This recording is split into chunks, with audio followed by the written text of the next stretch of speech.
Please আপু, আমার কাছে আসবে না। আমি তোমার ছোট ভাইয়ের মতো। প্লিজ আপু, এভাবে আমার কাছে আসবে না। আমার কথায় কেন গুরুত্ব না দিয়ে তিশা আপু আমার দিকে আসতে লাগলো, ঠোঁট জোড়া কামড়াতে কামড়াতে। আপুর মুখ দেখে বোঝা যাচ্ছে আপুর উদ্দেশ্য মোটেও ভালো না। আমি আস্তে আস্তে খাট থেকে নেমে দৌড় দিতে যাব, তখন আপু আমাকে ধরে ফেলে। আমি বললাম, আপু আমাকে ছাড়ো, আমাকে প্রাইভেটে যেতে হবে। এটা তোদের বাসা না, এটা আমাদের বাসা। এখানে প্রাইভেট কোথায় পাস? যাই হোক, আমাকে ছাড়ো, নাহলে আমি চিৎকার দিয়ে খালামণিকে ডাক দিব। দিয়ে লাভ নেই, তোর খালামণি ছোট আম্মুর বাসায় গেছে। এখন এই বাসায় শুধু তুই আর আমি। আপু, তোমার এই ব্যবহারের জন্য আমার এই বাসায় আসতে ইচ্ছে করে না। ছাড়ো প্লিজ। আমি কিন্তু এখন আর ছোট নাই, বড় হয়ে গেছি। তাই আমাকে ছাড়ো। আমি আর কিছু বলার আগে তিশা আপু আমার ঠোঁটের সাথে ঠোঁট বসিয়ে দিয়ে নিজের মনের মতো চুষতে লাগলো। আমি হা করে চোখ বড় বড় করে দাঁড়িয়ে আছি। মনে হচ্ছে আমার শরীর পুরো বরফে জমে যাচ্ছে। আমি যেন নড়তে পারছি না। 4 মিনিট পর আপু আমাকে ছেড়ে দিয়ে জোরে জোরে নিঃশ্বাস নিতে লাগলো, সাথে আমিও নিতে লাগলাম। তিশা আপু আমাকে ধাক্কা দিয়ে খাটের উপরে ফেলে দিল। খাটের উপর ফেলে দিয়ে বলল, কিরে, এতক্ষণ না বললি ছাড়ো ছাড়ো, আর লিপ কিস করার সময় কথা নাই, একদম সোজা হয়ে দাঁড়িয়েছিলি। এবার তো আমাকে ছাড়িয়ে দেওয়ার চেষ্টা করলি না। আসলে আমার আদর খেতে তোরও ভালো লাগে। শোন, নাটক বন্ধ কর, চলে আয়। ফালতু কথা বলবে না আপু, দেখো তুমি অনেক পচা। তোমার ব্যবহার আমার একদম ভালো লাগে না। তুমি আমার রুম থেকে বের হয়ে যাও। তিশা আপু আমার উপরে শুয়ে পড়ে, আমার মুখের উপরে আঙ্গুল দিয়ে নিচের দিকে নামাতে লাগলো আর বলল, এটা আমাদের বাড়ি, এখানে আমি কোথায় যাব না যাব সেটা একান্তই আমার ব্যাপার। আমাকে বাইরে যাইতে বলার তুই কে রে? শোন, নাটক করিস না। আজ যদি একটু বেশি ছুটার চেষ্টা করস তাহলে তোকে আমি খুন করে ফেলবো। তিশা আপুর মুখ থেকে খুন করার কথা শুনে আমি ভয় পেয়ে গেলাম। আমি বড় করে ঢোক গিলে বললাম, আপু আমি তোমার ছোট ভাই হই, আমাকে মেরে ফেলো না। তিশা আপু আমার গলা একটা কিস করে আলতো করে ঠোঁট কিস করে বলল, ওকে মারবো না। তুই যদি গতকালের মতো আমার সাথে ওইগুলো খেলোস তাহলে তোকে অনেক ভালোবাসবো, একটুও মারবো না আর কষ্টও দিব না। না আপু, ওইটা আর করা যাবে না। আমি আমার ফ্রেন্ডের কাছ থেকে সব শুনেছি, ওইগুলো করলে বাবু হয়ে যাবে। আর পরে আমাকে সবাই অনেক মারবে, কারণ বিয়ের আগে বাবু হলে সবাই খারাপ বলে।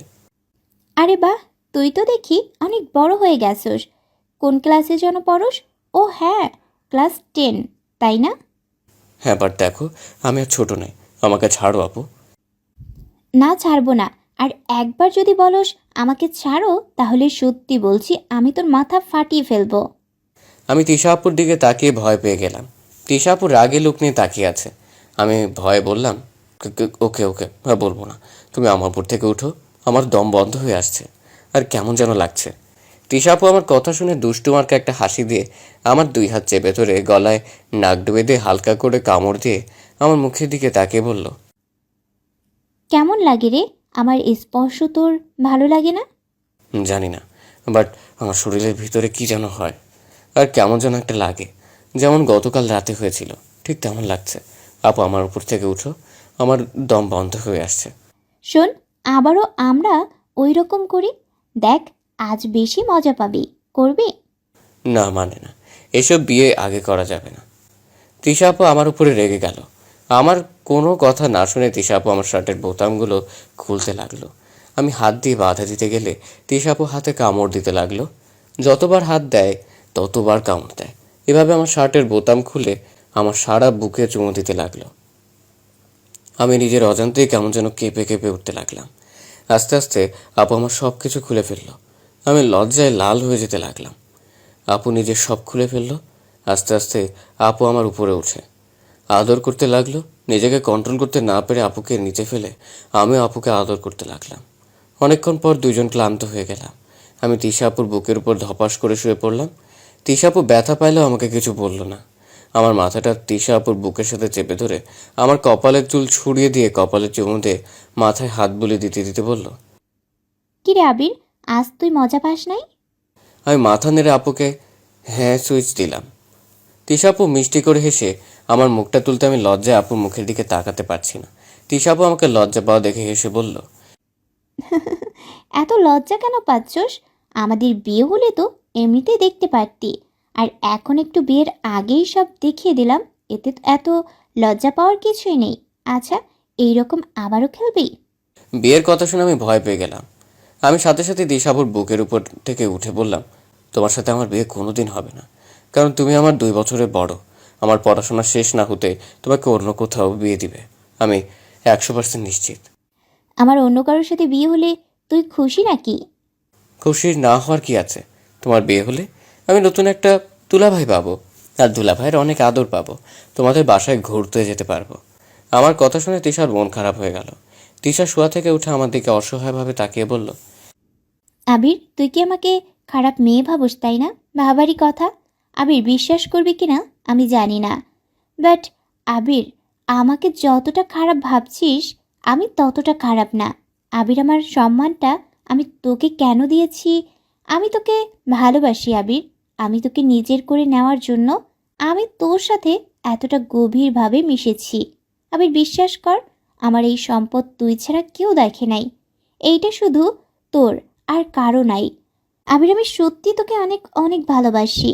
তোর কথা বলাও ধরন, তোর হাঁটা চলা, তোর মুখের হাসি, এইগুলো আমার খুব ভালো লাগে।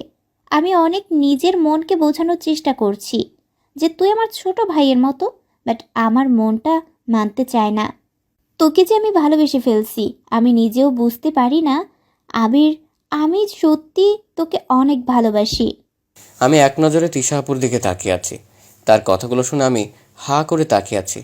আমি কি বলবো বুঝতে পারছি না। আমাকে এভাবে তাকিয়ে থাকতে দেখে তিশা আপু কান্না করে দিল, আর আমাকে শক্ত করে জড়িয়ে ধরে বলল, আবির, আমি তোকে বড্ড ভালোবাসি রে। আমাকে প্লিজ ফিরিয়ে দিস না। আমি তোকে ছাড়া বাঁচব না রে। আপু এসব কী বলছো? এটা কখনো হয়? আমাদের বিয়ে কেউ মেনে নেবে না। প্লিজ কান্না বন্ধ করো, আর তাড়াতাড়ি জামা কাপড় পরে নাও। আমার আবার নিজেকে কন্ট্রোল করতে পারছি না। আমার কথা শুনে তিশা আপু অবাক হয়ে গেল। তিশা নিজের চোখের পানি মুছে বলল, কি আবার করবে নাকি? আমি তিশা আপুর কথা শুনে লজ্জা পেয়ে গেলাম। আমি মাথা নেড়ে হ্যাঁ সুইচ দিলাম। তিশা আপু আমার কথা শুনে হেসে আবার শুয়ে পড়ল। তারপর বলল, আছো? আমি নিজেকে কন্ট্রোল করতে না পেরে তিশা আপুর উপর ঝাঁপিয়ে পড়লাম। তিশা আপুর সাথে অনেকক্ষণ করে আবার বুকের উপরে শুয়ে পড়লাম। তিশা আপু মাথায় হাত বুলিয়ে দিতে লাগলো। আমার কেন জানি তিশা আপুর ঠোঁট জোড়া আমাকে টানছিল। আমি মাথা তুলে তিশা আপুর ঠোঁট জোড়া নিজের দখলে নিয়ে নিলাম। তিশা আপু হা করে তাকিয়ে আছে। আমি মিটিমিটি করে হাসলাম। 3 মিনিট পর ছেড়ে দিয়ে বললাম, চল আপু, আমরা একসাথে গোসল করে নিই। যাবে আমার সাথে গোসল করতে? আমাকে কোলে করে নিয়ে যেতে পারলে নিয়ে চলো, আর না পারলে আমি যাবো না। আমি তিশা আপুর দিকে তাকিয়ে একটা হাসি দিয়ে বললাম, তোমাকে কোলে নেওয়া কোনো ব্যাপার না। তুমি যে চিকনা, তোমাকে তোলা আমার বাম হাতের খেলা। আমি কথাটা বলে তিশা আপুকে কোলে তুলে নিলাম। তিশা আপু আমার গলা জড়িয়ে মিটিমিটি করে হাসতে লাগলো। আমি ওয়াশরুমে গিয়ে দুইজন দুষ্টুমি করে গোসল করে দুইজনের তোয়ালে পেঁচিয়ে বের হলাম। বের হতেই দুইজন চমকে গেলাম, কারণ খালামণি আমাদের সামনে দাঁড়িয়ে আছে। আমাদের দিকে তাকিয়ে যেন আকাশ ভেঙে পড়ল। তার মাথায় আমাদের দেখে চিৎকার করে বকাঝকা করতে লাগলো। তিশা তখন খালামণির পা দুইটা জড়িয়ে ধরে কান্না করতে করতে বলল, আম্মু, আমি আবিরকে ভালোবাসি। প্লিজ আম্মু, তুমি আমাদের সম্পর্ক মেনে নাও। আমি আবিরকে ছাড়া বাঁচবো না আম্মু। আমাকে যদি আবিরের সাথে বিয়ে না দাও তাহলে আমি নিজের জীবন শেষ করে ফেলবো। খালামণি তিশাপুর কথা শুনে আরও রেগে গেল। তিশাপুকে ধাক্কা দিয়ে ছড়িয়ে দিয়ে বলে গেল, আমরা ড্রেস চেঞ্জ করে নিচে যেন আসছি, আমার ভয়ে হাত পা কাঁপতে লাগলো। আমি ভয়ে ভয়ে ড্রেস পরে নিলাম। তিশাপু নিজের রুমে চলে গেল। পাশাপাশি রুমে, কারণে তাড়াতাড়ি চলে যেতে পারলো। আমি খাটের উপরে নিচের দিকে মাথা দিয়ে বসে আছি, বুঝতে পারছি না আমার কপালে কি আছে। অনেকক্ষণ পর আমাকে ডাক দিতে আমি চমকে উঠলাম। আমি ভয়ে ভয়ে যেতে লাগলাম। তিশাপু দেখি বের হইছে। আমি আর তিশাপু ভয়ে ভয়ে আস্তে আস্তে যেতে লাগলাম। নিচে গিয়ে দেখি তিশা আপুর আব্বু আম্মু আর নানুও আছে। আমাকে আর তিশাকে দেখে আঙ্কেল অগ্নি চোখে আমাদের দিকে তাকালো। আমি ভয়ে তিশা আপুর হাত ধরলাম। তিশা আপু আমার মুখের দিকে তাকিয়ে আছে। নানু বলল, আমি এত খারাপ হইছে যে সবার সামনে তিশা আপুর হাত ধরে আসছি। আমি সাথে সাথে হাতটা ছেড়ে দিলাম। তিশা আপু বলল, নানি, আবির ভয়ে আমার হাত ধরছে। অন্যভাবে কেন নিচ্ছ? আর এখানে আমার সব দোষ, আবিরের কোনো দোষ নাই। আমি আবিরকে জোর করেছি। আবির আমার সাথে এমন করতে চায় নাই। আমি অবাক দৃষ্টিতে তিশা আপুর দিকে তাকালাম। আমি ভাবতে পারছি না তিশা আপু সম্পূর্ণ দোষ নিজের ঘাড়ে নেবে। তিশা আপুর কথা শুনে আঙ্কেল, খালামণি, নানু আরও রেগে গিয়ে তিশা আপুকে যা না তাই বলতে থাকে। আমার আর সহ্য না হলে আমি বলি, নানু খালামণি থামো, তিশা আপুকে একা বকা দিচ্ছ কেন? এখানে তো আপু একা ভুল করেনি, আমিও সাথে ছিলাম, তা আমিও তো ভুল করেছি। খালামণি আরও রেগে গেল, আমাকে বলে আমি বেয়াদব হয়ে গেছি। আমি বড়দের মুখের উপরে কথা বলা শুরু করছি, আর অনেক কিছু বলতে লাগলো। আঙ্কেল খালামণিকে বলল আমার আম্মু আব্বুকে কল দিতে। আব্বুর কথাটা শুনে শরীরের সবগুলো লোম দাঁড়িয়ে গেল। খালামণি বলল আম্মু আব্বু দুজন আসছে। আমি ভয়ে তিশা আপুকে ধরে বললাম, তিশা আপু চলো আমরা পালিয়ে যাই, আম্মু আব্বু যখন ফিরে যাবে তখন বাসায় আসবো, এখন চলো। চুপ কর, এত ভয় কেন পাচ্ছিস? আমি তো আছি, তাই না? আমি থাকতে তোর কোনো ভয় নাই। আমি সব সত্যি বলে দিব। এখানে তো তোর কোনো দোষ নাই। আমি তো তোকে বাধ্য করেছি এমন করতে, তাই না? তুই কেন ভয় পাচ্ছিস? কথাটা বলে তিশা আপু ঢুকরে কান্না করে উঠল। তিশা আপুর হয়তো এসব বলতে খুব খারাপ লাগছে, এতটা লজ্জাজনক কথাগুলো বলতে। আমার কেমন যেন মায়া হতে লাগলো। তিশা আপুকে আমার দিকে ঘুরিয়ে চোখের পানিগুলো মুছে দিতে লাগলাম আর বললাম, তুমি আর কান্না করো না। ভুল শুধু তুমি একা করো নাই, আমিও ভুল করেছি। তাই শাস্তি তুমি একা পাবে কেন? শাস্তি আমারও পাওয়া উচিত। আচ্ছা আম্মু আব্বু আসুক, যা হবার পরে দেখা যাবে, এখন কান্না করো না তো। আমাকে কথাটা বলে যেই ঘুরতে যাব সামনের দিকে তাকিয়ে দেখে আব্বু আম্মু চলে এসেছে। আমি ভয়ে ঢোক গিলে ফেললাম। ভয়ে ভয়ে আব্বুর দিকে তাকালাম। আব্বু অগ্নিদৃষ্টিতে আমার দিকে তাকিয়ে আছে। আব্বু আমাকে বকা দিতে লাগলো আমি এত খারাপ হয়ে গেছি, বড় বোনের সাথে এমন একটা কাজ করে ফেলছি। তখন তিশা আপু মাথা নিচু করে আব্বুকে উদ্দেশ্যে বলল, ছোট আব্বু, আবিরের কোনো দোষ নাই। সব দোষ আমার। আমি ওকে বাধ্য করেছিলাম। ওই তো ওই সম্পর্কে কোনো ধরনের ধারণা নাই। প্লিজ ছোট আব্বু, যা শাস্তি দেওয়ার আমাকে দিন। প্লিজ ওকে কিছু বলবেন না। ওই এমনিতেই ভয়ে হাত পা কাঁপছে। আমি চাই না আমার ভুলের কারণে আবির মিথ্যা অপরাধের শাস্তি পাক। তিশা আপু কথাগুলো বলে কেঁদে দিল। আম্মু তিশার কাছে আসলে তিশা আম্মুকে জড়িয়ে ধরে বলে, খালামণি, আমাকে তুমি ক্ষমা করে দাও। আমি এমনটা করতে চাই নাই। খালামণি, আমি জানি না কখন আবিরকে এতটা ভালোবেসে ফেলছি। খালামণি, আমাকে তোমরা ক্ষমা করে দাও। আম্মু কিছু বলার আগে আমি বললাম, না কই আম্মু, এখানে তিশা আপুর একার দোষ নেই, আমারও দোষ আছে। শাস্তি হলে আমাকে দাও, তিশা আপুকে কিছু করো না। আমার কথা শুনে আমার আম্মু বলে আমি কি তিশাকে ভালোবাসি? আমি কিছুটা চুপ হয়ে একবার তিশার দিকে তাকালাম, একবার আব্বুর দিকে তাকালাম। তখনই নানু বলে আমরা একে অপরকে ভালোবাসি, না হলে একে অপরের দোষ নিজের উপরে নিতাম নাকি? আমরা নাকি কেউ কারো কষ্ট দেখতে পারি না। নানুর কথা শেষ হলে আম্মু তিশা আপুর চোখের পানি মুছে বলে কান্না না করতে, আর আমার সাথে বিয়ে হলে কেমন হবে সেটা জিজ্ঞেস করতে তিশা লজ্জা পেয়ে যায়। তখন আব্বু সবাইকে বলে আমরা যা ভুল করার করেছি, তা আমাদের শাস্তি হলো আমাদের বিয়ে, আর আমাকে দেশ ছাড়তে হবে। আমি যখন পড়াশোনা শেষ করে আসবো তখন তিশাকে আমাদের বাড়ি নিয়ে আসবে অনুষ্ঠান করে। আমার কিছুটা বাধা থাকলেও তিশার দিকে তাকিয়ে আর কিছু বলতে পারি না। অনেকক্ষণ পর সবাই রাজি হয়ে যায়। কাজই নিয়ে এসেছে, আমাদের বিয়ে দিয়ে দেয়। তিশাদের বাসায় কিছুক্ষণ থেকে বাসায় যাওয়ার সময় তিশা আমাকে পেছন থেকে জড়িয়ে ধরে কান্না করে বলতে লাগলো, আবির, তুমি আমাকে নিয়ে যাও।